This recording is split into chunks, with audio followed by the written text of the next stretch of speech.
Assalamualaikum warahmatullahi wabarakatuh. Perkenalkan, nama saya Anisya Rahmi dengan NIM 122220102 yang akan bertugas sebagai moderator dalam presentasi kali ini mengenai tugas RBL kelompok 11, yaitu penerapan hukum Bernoulli pada sayap pesawat. Adapun anggota kelompok terdiri dari Izin memperkenalkan diri, nama saya Gilia Pusponegoro dengan NIM 122140084 Program Studi Teknik Informatika.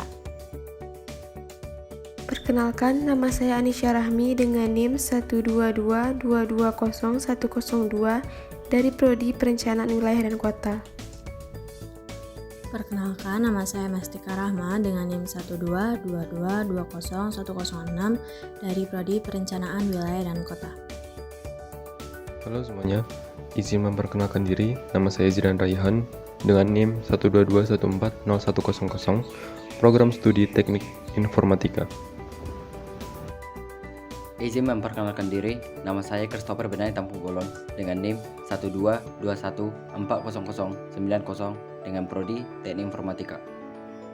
Perkenalkan, nama saya Hayatul Fajri dengan NIM 122140103 dari Prodi Teknik Informatika.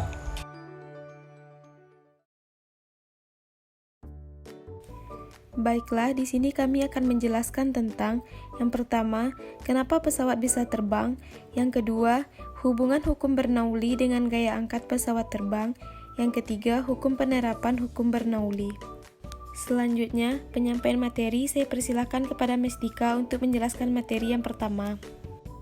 Bagian 1, kenapa pesawat bisa terbang? Pada dasarnya, pesawat bisa melakukan penerbangan karena memiliki beberapa gaya, di mana terdapat gaya. Yang pertama ada gaya dorong, yaitu gaya yang mendorong pesawat ke depan. Yang kedua ada gaya hambat yang bergerak ke belakang berlawanan dengan gaya dorong. Yang ketiga ada gaya angkat, yaitu gaya yang mengangkat pesawat ke atas. Dan yang keempat ada gaya berat, gaya yang akan memberikan bobot sehingga pesawat akan bergerak ke bawah. Pada umumnya, agar pesawat bisa terbang atau terangkat, maka pesawat harus memiliki gaya tarik ke atas atau gaya angkat yang lebih kuat dibandingkan dengan gaya tarik gravitasi. Seperti yang tertera pada slide ini, gaya lift atau gaya angkat harus lebih besar dari gaya gravitasi atau gaya berat, di mana untuk membuat gaya tarik ke atas lebih kuat, maka diakali pada bagian sayap pesawat dengan didesain agak melengkung, di mana pada bagian bawah pesawat terdapat gaya yang lebih besar daripada bagian atas sayap pesawat. Di mana pada saat pesawat bergerak maju, maka molekul udara akan memberikan tekanan kuat pada bagian bawah pesawat, sedangkan tekanan pada bagian atas pesawat akan lebih kecil daripada bagian bawahnya, sehingga menyebabkan gaya dorong ke atas pada pesawat yang menyebabkan pesawat bisa terbang di udara. Teori fisika yang dapat menjelaskan bagian gaya pesawat ini terdapat pada hukum ketiga Newton dan prinsip Bernoulli. Pesawat bisa terbang karena adanya momentum dari dorongan horizontal engine pesawat yang menyebabkan perbedaan kecepatan aliran udara pada bagian atas sayap pesawat dan bagian bawahnya. Kecepatan udara di atas sayap pesawat akan lebih besar dibandingkan dengan di bawah sayap pesawatnya, dikarenakan jarak tempuh lapisan udara yang mengalir di atas sayap lebih besar daripada jarak tempuh pada bagian bawah sayap pesawat. Waktu tempuh pada lapisan udara yang melalui atas sayap pesawat dan bawahnya adalah sama. Selanjutnya adalah hubungan antara hukum Bernoulli dengan gaya angkat pesawat terbang. Hukum Bernoulli. Hukum Bernoulli ditemukan oleh seorang ilmuwan dari Swiss yang bernama Daniel Bernoulli, di mana hukum Bernoulli merupakan salah satu hukum yang mengatur tentang tekanan, kecepatan, dan ketinggian dari dua titik aliran fluida dengan massa jenisnya. Secara teori, hukum Bernoulli menyatakan bahwa tekanan fluida akan menurun atau berkurang apabila fluida tersebut bergerak atau mengalir dalam waktu yang sangat cepat. Dengan begitu, energi potensial yang terdapat pada fluida tersebut akan menurun secara drastis. Hukum Bernoulli berbunyi, kenaikan kecepatan aliran dari fluida mampu menyebabkan adanya penurunan tekanan fluida secara bersamaan. Hukum Bernoulli pada gaya angkat pesawat. Penerapan hukum Bernoulli pada pesawat terbang terdapat pada penampang sayap pesawat terbang yang mempunyai bagian belakang lebih tajam dan sisi atas yang lebih melengkung daripada sisi bagian bawahnya. Membuat bagian sayap pesawat seperti itu bukan tanpa alasan, di mana dalam pembuatan sayap tersebut diperhitungkan dengan menggunakan hukum Bernoulli, sehingga akan menyebabkan timbulnya daya angkat pada sayap pesawat. Agar daya angkat yang ditimbulkan pada pesawat semakin besar, sayap pesawat dimiringkan sebesar sudut terhadap arah aliran udara. Gambar di sebelah kiri menggambarkan ketika sayap pesawat horizontal, di mana sayap tidak akan mengalami gaya angkat. Dan kemudian gambar yang sebelah kanan menggambarkan ketika sayap pesawat dimiringkan, maka pesawat mendapatkan gaya angkat sebesar F1 dikurang F2. Ketika pesawat mendapatkan gaya angkat pada pesawat, maka terdapat rumus gaya angkat pesawat pada hukum Bernoulli seperti berikut.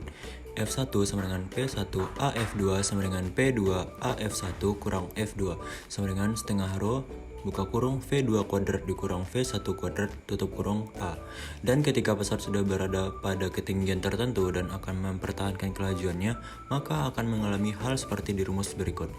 F1 dikurang F2 sama dengan massa dikali gravitasi. Atau gaya angkat merupakan gaya disebabkan aliran udara yang mengalir dengan kecepatan dan tekanan tertentu.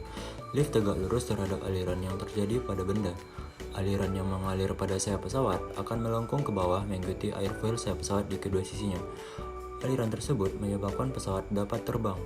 Yang menjadi faktor utama dari adanya gaya angkat pesawat adalah tekanan pada bagian atas bawah sayap pesawat. Rumus penerapan hukum Bernoulli.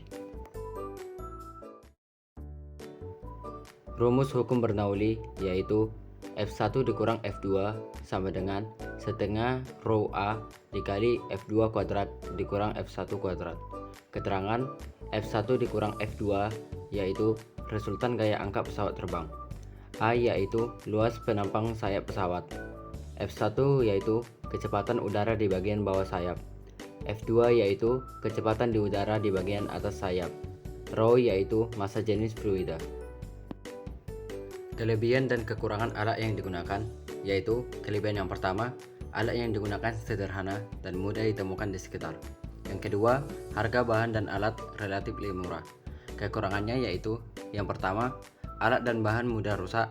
Yang kedua, tidak bisa menghitung besar tekanan dan kecepatan. Kesimpulan 1. Pada percobaan gaya angkat Bernoulli ini dapat disimpulkan bahwa sayap pesawat dapat menghasilkan gaya angkat karena adanya tekanan yang ada pada bagian atas dan bawah sayap. 2. Tekanan yang dihasilkan berbanding terbalik dengan kecepatan aliran fluida. 3. Semakin besar angle of attack airfoil, maka akan semakin besar gaya angkat yang dihasilkan sudut angle of attack.